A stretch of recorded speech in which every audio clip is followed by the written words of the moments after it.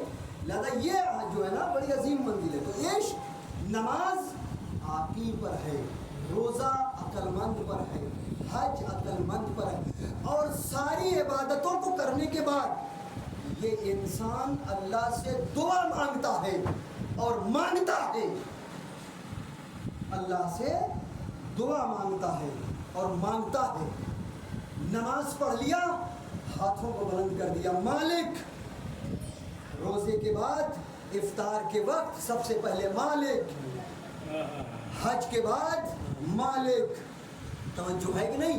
زکوٰۃ کے بعد مالک۔ عجیب منزل ہے، آپ دیکھو میں کہاں سے کہاں لے آ رہا ہوں آپ کو، توجہ کہ مودت ذہن میں رکھیے گا، عجیب منزل ہے عشق اور عقل۔ عقل کیا کہتی ہے؟ روزے کے بعد دعا، حج کے بعد دعا، زکوٰۃ کے بعد دعا، اور دعا کیا ہے؟ مالک گھر دے دے، زر دے دے، زمین دے دے، اولاد دے دے، توجہ ہے کہ نہیں؟ اولاد دے دے، کھیت باری دے دے، فلیٹس دے دے، یہ کون کہہ رہا ہے؟ عاقل، عقل، عشق، مالک، گھر بھی تیرا، اولاد بھی تیری، انسان بھی تیرا، ہم بھی تیرے، سب کچھ تیرا ہے، میرا کچھ نہیں ہے۔ صلوات پڑھے محمد والے محمد۔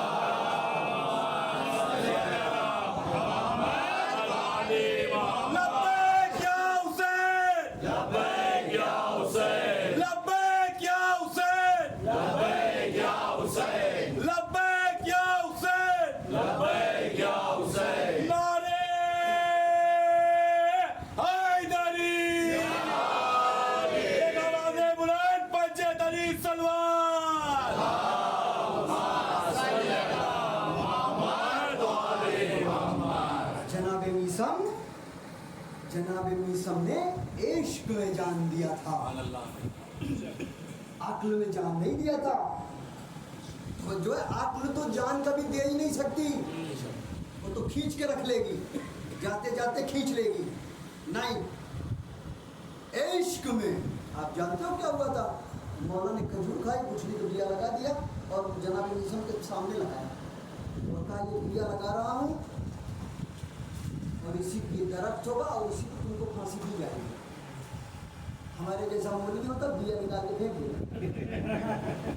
ہاں بھائی ظاہر سی بات ہے نا، موت کسی کو پیاری تھوڑی ہے، اور یا تو اگر نہ کر پاتے اس وقت جو درخت ہو جاتا تو کاٹ دیتے، کچھ نہ کچھ تو کرتے نا۔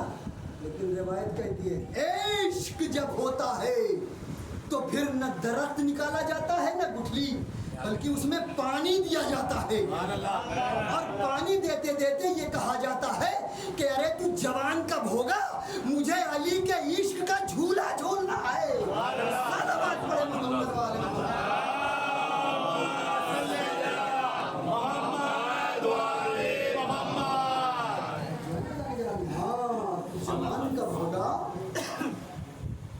جوان کب ہوگا، یہ میثم ہے، عجیب ہے کہ نہیں؟ اور مولا نے بہت عجیب طریقے سے فرمایا تھا، میں آپ کی خدمت نہ کروں، حالانکہ میں اتنا